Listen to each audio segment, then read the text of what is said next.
से बीमार हो गए? कौन सा इंजेक्शन लगा लिया? इंजेक्शन लगा के आपको बीमार कौन करेगा? नहीं, इंजेक्शन नहीं लगा। क्या हुआ मेरे जानू को? इतने पाले जानू को क्या हो गया?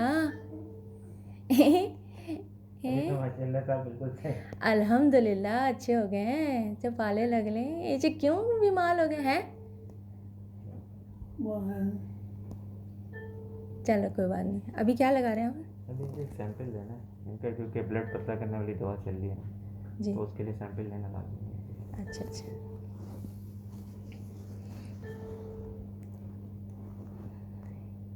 ऐसे कितने दिनों बाद आप मुझे देख ले हैं?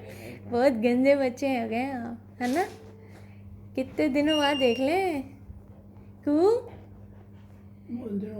कहाँ गायब हो गए हुए? चालाक आदमी तुम कहाँ हो? मुझे नजर क्यों नहीं आ रहे थे?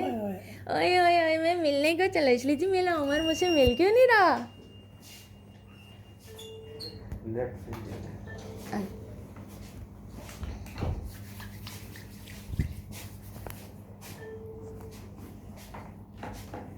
और आप थोड़ी देर बाद मैं यहीं हूँ।